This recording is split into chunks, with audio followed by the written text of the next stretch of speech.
અમદાવાદના શિવરંજની વિસ્તારમાં કિન્નર સંજના દે પર હુમલો થયો છે.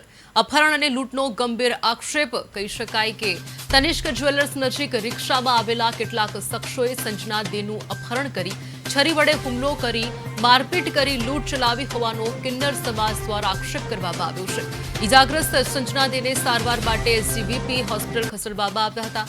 સમગ્ર ઘટનાને પગલે કિન્નર સમાજમાં રોષ જોવા મળી રહ્યો છે અને જવાબદારો સામે કડક કાર્યવાહી તથા નિષ્પક્ષ તપાસની માંગ કરવામાં આવી છે. હતું કે અમારા કઈક લુખ્ખા તત્વો છે જે દિલ્હી દરવાજામાં રહે છે. રાજુ દલ્લા એનું નામ છે અને એ અમારા માસીબામાં નથી, એ છે પુરુષ. એ પુરુષો જે અમારા સમાજ બહાર કરેલા કિન્નરોના હોય, ટોળકી જાણે કે કોઈ ભોપાલથી, કોઈ દિલ્હીથી, કોઈ પંજાબથી, એવા બધા જે સમાજનું મર્યાદા પાર કરતા હોય, જે સમાજ જેને બેદખલ કરી દીધી હોય, એવા લોકોને ભેગા કરી કોન્ટેક્ટ કરી એક મોટું રેકેટ ચલાવે છે. અને જેના ને તેના જે હોય એરિયા ઇલાકામાં જઈને કોઈને છોકરા થયા હોય, ના હોય, હજી પેટમાં જ છોકરું હોય, અહીંયા નંગાઈ કરી અને પૈસા લઈ લે છે, ઉઘરાઈ લે છે.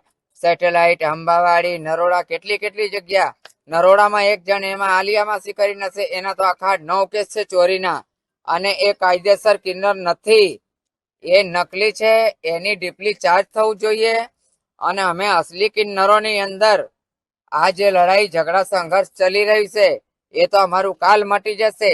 પણ આ લોકો એની અંદર આવીને આતંક મચાવે છે ને. આજે મારા ઇલાકા બાજુ પણ આવ્યા હતા, અંબાવાડી શિવરંજની 4 રસ્તા. તો ત્યાં મારા પોતરાએ કીધું કે ભાઈ તમે લોકો કેમ આ બાજુ આવ્યા છો?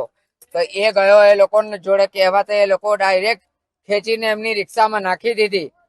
રિક્ષામાં નાખી અપહરણ કરી અને એને છારા મારી અહીંયા ગલા ઉપર અને રસ્તામાં આગળ જઈને ફેંકી દીધી એ લોકોએ.